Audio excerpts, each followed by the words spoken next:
Believe it or not, as we get ready to turn our calendars to 2025, some of our core institutions across this country and right here in North Texas are still operating in part off of funding that was earmarked for the pandemic. So pandemic funding is still playing a significant factor and influence in how some of our institutions operate. North Texas schools and budgets are really being stressed and challenged. I'll talk about that. Give me 4 minutes and I'll tell you more about that. But first, I want to get to the story I told you a moment ago, and that is about the UHC CEO shooting. If you remember, right after the shooting and the announcement of his death, there was a reward announced, and I think it was $10,000. And if I remember right, that reward grew to about 50,000 large ones. So we always hear these kinds of things with big stories like this about a reward for tips for an event to try to track down the perpetrator, the bad person. And for the heck of it, the last 24 hours or so, I went digging to see how's that go down? Because you hear the stories about it in advance, but you don't hear the details of it on the back end about a check being presented and how that goes, the details. And I was surprised about what I learned. So what about this reward money? Well, there's $50,000 reward is what was announced on this for tips leading to the arrest and conviction. And the money that was offered in the search for the killer of the United Healthcare CEO, well, apparently it's not as easy as it seems to get that reward money. First of all, if the McDonald's worker who called 911 about Luigi Mangione, that person will have to be nominated to receive the reward money by any involved law enforcement agency. So it's not like it's automatic. The tipster has to be nominated by one of the law enforcement entities. And if they're not, that person is not eligible for that money. Now, this person cannot nominate themselves. They have to be nominated by law enforcement. The second thing is there would be an assessment of how much of the reward money that person deserves. They don't just automatically give you all 50 grand. In some cases, it's not the whole amount. In some cases, it is. And it could be any amount up to the total reward offer of 50 or 60 grand, whatever the final number was. Then the reward would likely not get paid until after a conviction. So a lot of hoops you need to jump through to attain that. I went digging and found that information across federal sites. Rewards for Justice is the organization that does it. And I printed out a FAQ and read through it. And one of the questions the FAQ was, what does it take to merit a reward, and what kind of information are you looking for?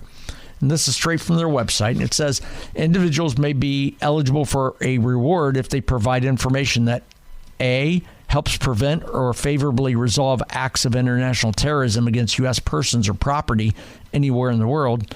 B, leads to the identification or location of a key leader in a foreign terrorist organization.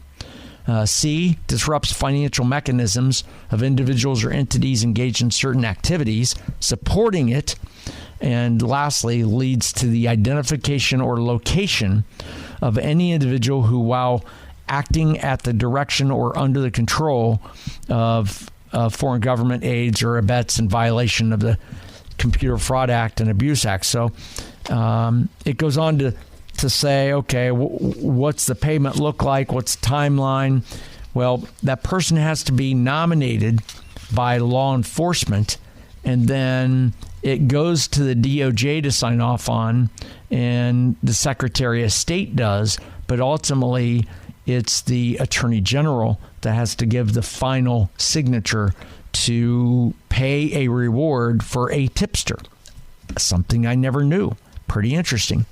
And the reward is never paid out, or it's not supposed to be paid out. It says it won't be paid out until they have all the facts, all the details, and enough information to arrest and convict. If the person's not convicted, then there's no reward. Pretty interesting. I did not know that. So it could take that tipster at McDonald's.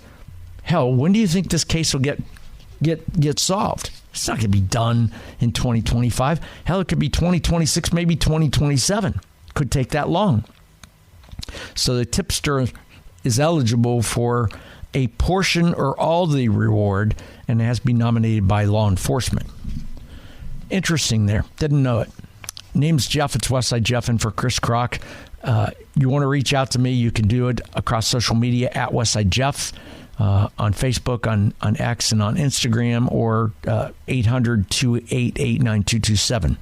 So I mentioned a minute ago that pandemic-era funding is still a thing. There are still funds out there being used in our core institutions from pandemic funding. I saw a story earlier this week in the Dallas News that detailed a story about this. It said campus closures and staff cuts are among the tough decisions that officials and schools here in the area are making. And the story goes on to talk about Texas school finances are stretched right now. They say Lewisville is the latest district to close schools because of a tight budget. Trustees voted Monday to shutter 5 elementary schools in Lewisville. Now, they followed the lead of cities like Richardson, Plano, Capel, and Irving, ISDs. So schools are challenged to meet their budgets, and COVID pandemic funding has been a contributor to that. Now, the confluence of factors that made this year particularly challenging for many of the schools across our area, there's a lot of factors. One of them is that the legislature has not increased the base pay per student amount it gives districts since 2019. And attempts to do so last year were ensnared in a political fight over education savings accounts, a voucher-like type program that would send state dollars toward private school tuition. So the legislature has been arguing over that point. But meanwhile, federal pandemic aid that funneled billions to public schools is expiring while inflation made everything from fuel to insurance more expensive. But another factor is birth rates are steadily declining in some of those areas. And that's challenging school systems on operating, on keeping staffing, on really retooling itself. And enrollment is down in several major North Texas districts. One of the reasons that enrollment is down is because of the number of people, the number of kids that are homeschooled, private schooled, not in public schools. With more than 5 million Texas children attending traditional public schools, many families are choosing other options. Now, 5 million kids in public schools across the state of Texas. How many do you think are enrolled for alternatives of traditional public schools? What do you think that number is? It's a significant number. Whatever you think it is, add more to it. I'll tell you what it is. Got to hit a break on the other side of this. I'll tell you how many kids are not in traditional schools that are impacting the education system and budgets and funding that's affecting your kids' education in about 3 minutes. My name is Jeff. It's Westside Jeff. I'm in for Chris Kroc on News Talk 820 and on 93.3 FM WBAP. Saw a story in the Dallas News earlier this week about school funding and schools not only here in North Texas but across the country, because I went searching for more information. That's what I do. Westside Jeff is the name.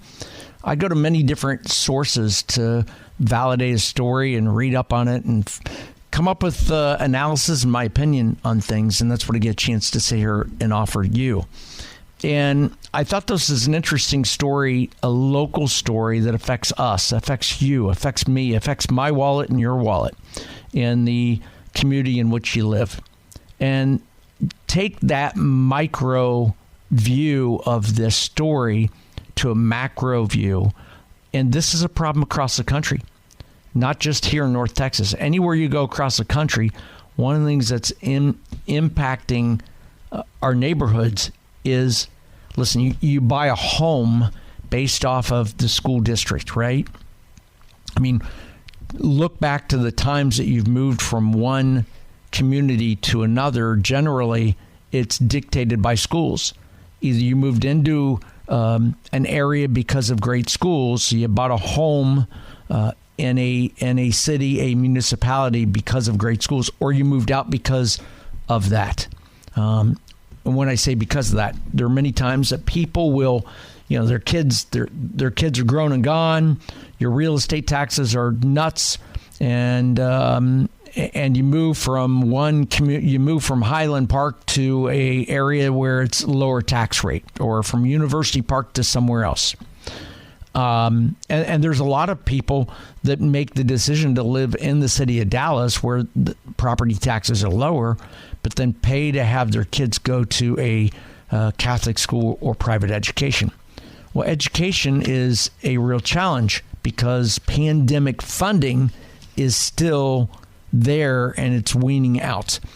And so I saw the story in the Dallas News about cuts across many of the school districts. It started talking about Lewisville was one of those, the latest district to close schools because of a tight budget. Now, trustees voted Monday to shutter 5 elementary schools. They followed the lead of Richardson, Plano, Capel, and Irving ISDs. The confluence of factors that make those decisions tough really are several things converging at once. One is the legislature hasn't increased the base rate per student amount. Those things are factors. Enrollment dropping is also a factor. One of the things that you're seeing is Texas funds its schools based on how many students come to class. Not how many are enrolled, but how many come to class. So attendance. And in many places, enrollment is declining for a variety of reasons. Some families are choosing other options, such as public charter schools. That's certainly, they're taking kids out of Dallas City schools where the graduation rate isn't what it is in some of the private schools, and they're moving to private schools, or hell, they're even homeschooling. People are leaving school system A to go to a different educational system because parents want educational control, right? That's what you want. You want educational control. You want a better education for your child. I was surprised to learn while more than 5 million Texas children attend traditional public schools here in the state, many families choose other options. I asked a moment ago, how many students choose those other options? If you have 5 million Texas children attending traditional public schools, what do you think the number is, the enrollment this year for alternatives traditional public schools? I was surprised. It's almost 500,000. Almost 500,000. It's 10%. 10% of you got 5 million in traditional public schools. Almost 10% of that number is in the alternative, in an alternative education program to traditional schools. They're homeschooled or private schools. The other challenge school systems are facing is they're also being pushed out of places with higher costs of living. Again, you've got some of these communities with higher real estate taxes that funds their school systems. That's part of the reason the focus is on education. That's why education in those neighborhoods is very important, because they fund it. Well, hell, when your kids get grown and they graduate and no longer in the school system, why stay in the same school district and live there and pay exorbitant taxes when you are not receiving the benefits of that? For example, of the nearly 3,000 students that Richardson schools have lost since 2018, 2019, roughly 90% lived in multifamily housing, more losses are projected than that. Now, Richardson served about 37,000 children last year.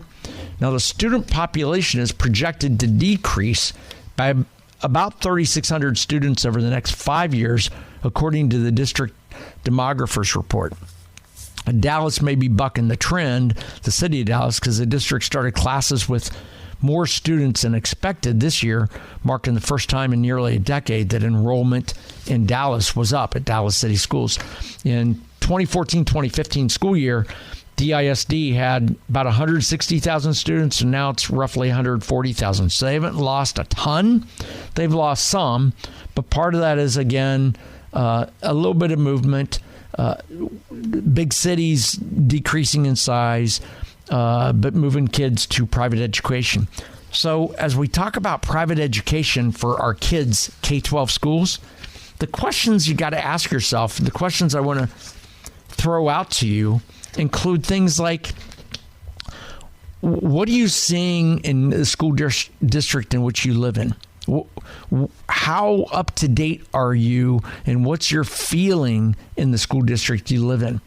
Are you feeling comfortable with the funding, with the class size, with the education your kid's getting, with your real estate taxes? Are you getting the bang for your buck? And how aware are you of the finances and challenges that your district is facing? Because some districts are facing significant challenges. Are you on top of what's going on in your school board? Do you keep up to date on it? Are you happy with the school system that your kids are in? Are you satisfied? What would you like to see change? How significant are the issues in your district? And based off these problems that we're talking about, what do you see as possible solutions? Because schools are challenged. And I've said it all along. My name's Jeff. It's Westside Jeff, born and raised in Columbus, Ohio. I grew up in a rough neighborhood that was impoverished. Our greatest asset out of poverty is education. That is our greatest tool, our greatest asset. So if there's anything you want to put funding to, we need to put it towards education, because that is our greatest opportunity to pull people up from their bootstraps out of poverty. We're talking education. We're talking the challenges of the schools in our community. My name is Jeff. It's Westside Jeff. Got to hit Bottom of the Hour News with Sean Allen and John Ingham. That's coming up in about 2 minutes. On the other side of the newscast, we'll continue the conversation. How you feeling about your school district? Because they're challenged. All of them are. I ask you to keep up to date on that. We'll continue that conversation in about 6 minutes. My name is Jeff. It's Westside Jeff. I'm in for Chris Crock on News Talk 820 and 93.3 FM WBAP.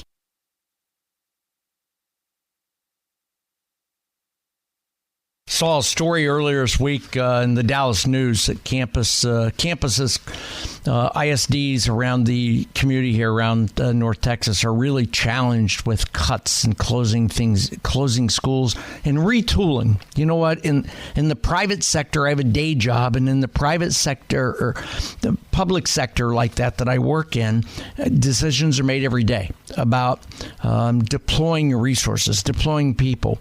There are people moved from Department A to Department B all the time. Job functions change. That's what that's what enterprise does, right? That's what companies do. School systems generally are slower to do that.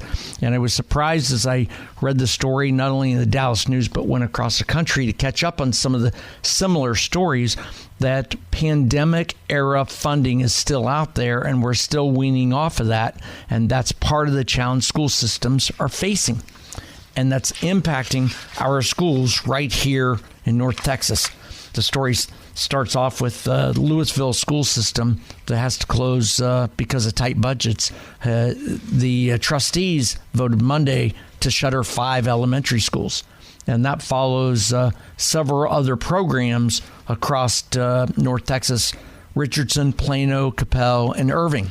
They're challenged. My questions for you are this: how up to date and how up to speed are you on your school system? Because it's not just Lewisville, it's not just Capel, it's not just Richardson or Irving. Every school system across our area is challenged with budgets with making it work with education. How one of the problems schools have these days, I know 3 teachers in my city right here who have told me they have students in their class who identify as a cat. Yes, a cat. One teacher told me that he referred to the quote-unquote cat by the person's birth name. And the person or the cat filed a charge against it. The teacher was brought into the principal's office and his job was threatened because that goes against the student identifying as a cat. That's another challenge schools are dealing with. That's very real. I've heard that story 3 different teachers right here in our city. My name is Jeff. It's Westside Jeff. Sitting in for Chris Crock tonight, tomorrow, and the rest of, actually, the next couple weeks as we cover for vacations. I think education is a very important topic, and it's something that's impacting us. You and I buy homes in the areas we live in because we're shopping for school districts. We want to live in a better school district. My question for you is, how aware are you of the finances in your school district? How are you feeling about the education your kids are getting in your school system? How are you feeling about the educational system within your neighborhood, your neighbors? And at some point in time when your kids are out of the school system, are you looking to sell your home and move to a school district area with lower taxes? Bunch of ways you can reach out to me. I'm on social media at Westside Jeff. That's Facebook, Insta, and X. But you can also call me like Chad from McKinney on the phone at 800-288-9227, 800-288-WBAP. Chad, thanks for listening. You're on with Westside Jeff, the Chris Crock Show. What's your opinion on all this? Well, I'm a trustee in McKinney ISD, and I'd like to congratulate Lewisville, the trustees in Lewisville, for actually doing the right thing. And, we've got the same issue in McKinney, and we've known this was happening for over 6 years and have failed to do anything except try to ignore it. We have 11 schools that need to be consolidated. And we have a committee together now that finally the trustees put together, but then they front-loaded it with a bunch of former administrators from the district who all don't want to close any McKinney schools. And the problem that happens when you do that is you're taking away funding from teachers. You're taking away funding from programs that needed that funding to continue just because you want to keep every school open. And this next year, we're going to have many of our schools that are going to be right around the 300 to 350 student population, and they're supposed to be at 650 to 750. You're not breaking even until you hit the 600 figure in these schools. So it's I had a long talk with a CFO from the San Antonio area. He's like, yeah, this is the magic number where you need to hit in your population for a school to keep it open. And it's our fault. We've allowed offensive materials in our school that have driven parents away. We've told the parents they're liars, that those materials don't exist. Then we don't take care of kids that are being bullied. We allow the bullying to take place, pretty much turn a blind eye to it. And then if the parent calls us out on it, we go after the parent. And our scores are plummeting. I mean, they are just absolutely plummeting. And in our district, we are currently suing the state of Texas because we don't want the state to release our STAR scores for the last 2 years. So our demographics, it took a lot to get the truth in the demographics. The demographic company presented. Then they said that then there was another presentation by the district saying that every new house that's built in McKinney has 3 kids, which was false. Because I said, okay, so you're saying this is taking place. And in public session, I said, I want to see the email chain where our demographic company told you this.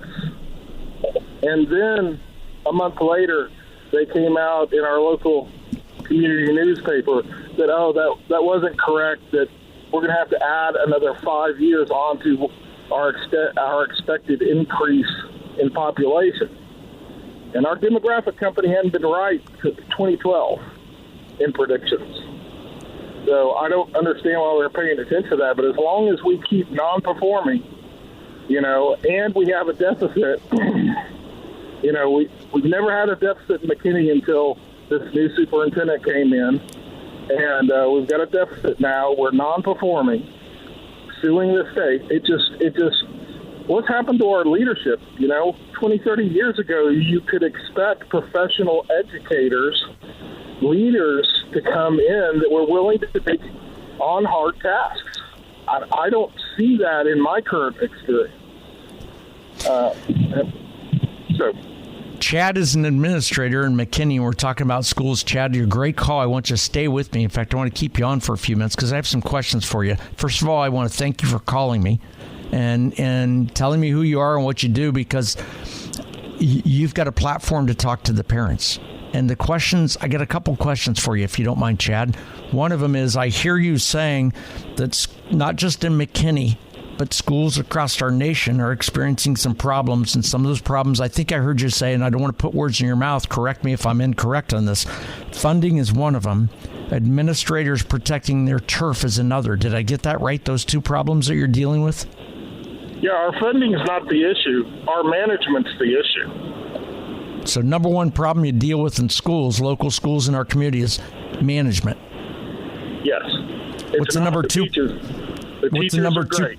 What's the number two problem? The number two problem is we're too focused on presenting a woke agenda and not focusing on education itself. I'd agree with that. What's number three? At the upper C-level suites, we have very little truth-telling to the public. I'd agree with that. Again, that's protecting their turf. Chad, can you stick around? I got to hit a break here in a moment because, thank you. I'm going to ask producer Matt to put you on hold. I'm going to come back to you right after this break. You get to hit a 3-minute quick break. You identified 3 problems. Management, number 1. Woke agenda, not educating, number 2. And upper C-suite folks protecting their territory. On the other side of this, Chad, I want to ask you, those are the 3 problems. What are some of the solutions, and what do you say to the parents listening to this program tonight on what they can do to be a part of the solution? So thank you for sticking around. Matt will put you on hold. Chad, a trustee in McKinney, will come back to you in about 3.5 minutes. My name is Jeff. It's Westside Jeff on the Chris Crock Show, News Talk 820 and 93.3 FM WBAP. Saw a story in the Dallas News earlier this week about, I was surprised to learn that pandemic-era funding is still out there and school systems are weaning off of it. Earlier this week, Lewisville is the latest district to close schools because of a tight budget. Trustees voted Monday to shutter 5 elementary schools. They followed the lead of Richardson, Plano, Capel, and Irving. Talking about the challenges that school systems face. Listen, I grew up in a impoverished area, and I'm here to tell you, our best option to pull kids up out of despair and poverty and quit spending money on social services and dealing with those problems down the road is education today. That's our best opportunity, our best source to do it. As I was talking about this, I took a call from Chad from McKinney, and Chad stayed on. Chad, thank you for hanging in with me. He's a trustee in McKinney, and we're talking. And Chad, you identified before that break the 3 biggest issues that you deal with as a trustee in education in McKinney. Is number 1 is management. Number 2 is a woke agenda, not educating kids. So we're indoctrination instead of education. And number 3 is upper management, C-level suite folks are protecting their turf at the expense of student education. Did I get those 3 problems right? Absolutely. What are the solutions? Well, you have to go really deep to deal with the solution. Number 1, you have to have legislation that has teeth in it that removes superintendents and assistant superintendents that are breaking the law. It removes the certifications from them. And we really don't have this. Nobody's willing to, our DA, even if they break the law that's harming children, our DA here will really not prosecute. We've seen that in Prosper. The state commissioner has to be willing to remove the certifications. And so far, we haven't seen a lot of action on that, despite, many trustees that I know trying to bring accountability to their C-level suite management. The other problem, and I would say the biggest, is parents. If I understand if you want to go homeschool your kids or send them to a charter or whatever you want to do, it's really your choice. But if you are not active in voting in public school trustee elections, what you are actually doing is you're funding a school district that is training the jailers of your children. Yeah, you're right. You're right. Chad from McKinney is a trustee in McKinney, and we're talking about educational systems. This is not just a problem in McKinney. This is a problem in every district across North Texas and across the country. The funding that they're dealing with. Chad, you've got the ears of a lot of parents, because I'm seeing it on social media. We have some calls on hold that want to talk about this. What advice do you have? What would you like to tell? You've got an assembly hall in front of you that you could direct movement that would help be a part of the solution. Tell the parents listening, tell the homeowners listening, not just in McKinney, but districts across our listening area. What advice do you give them? Get involved in the school district, get involved with the PTA, get involved with the leadership, and don't be conned. Don't let the district administrators con you. Be willing to dig deep and make them prove what they tell you. More often than not, in my experience, you're not being told the whole story. What questions would you ask them to get there?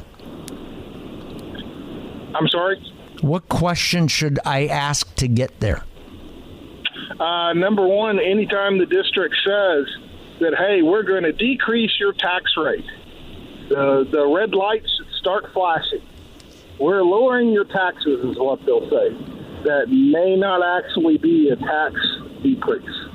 Because what they'll do on one end is say we're decreasing the rate, and on the other end, they're appointing the people that decide what your property tax is going to be for this next year. And so what they're doing is they're increasing your property values in order to get more money. So they can totally mismanage the district and then lie to you and tell you that they're lowering taxes, but they're actually increasing them on you. Yeah. That's happening everywhere across the country. Ask questions about the books in your library. Did you guys destroy the books? Did you send them back to the publishers? Or are they sitting in the teacher's classroom? Walk the schools. If you're walking the schools and you see a bunch of rainbow stickers all over teachers' doorways, that's not a good sign. In my experience, the school district may actually be involved in promoting transgender identification among the students. And I have a document to prove what I've said. I've seen it. I've walked schools for sporting events. I've seen it, and you're spot on with that. And they will try to hide this from you as a parent. I've had parents walk up to me and say, a girl walked in the boys' bathroom and went in the urinal right next to me. It shocked me. That never should be allowed. But you can't get the rest of the board to address the issue. Yeah. They won't make this stop. Just like you mentioned the furries. I guarantee you furries are going on in your school. I know 3 of them in my district. 3. I was stunned. I stunned to find that out. Yeah, and I really don't care what happens at home. Yeah, I don't either. But in school, The one thing you should be doing in school is not be a distraction and be focused on education. How does wearing a costume help you do that? Yep. Hey, Chad, thank you for calling. I appreciate you volunteering to do that. My producer got your name and number. I want to reach out to you off the air and talk to you a little more about it because you're a great guest. And this is a topic that I think we need to continue to put a spotlight on. Our schools are troubled. Our teachers need our support and help, and parents can be a part of the solution. So thank you for calling and thank you for listening. Thanks for being a part of the show. You. Absolutely. It opens up a couple phone lines. I see several folks on hold. I want to get to them after the top of the hour news. So sit with me on this because I will be back with you after the top of the hour news.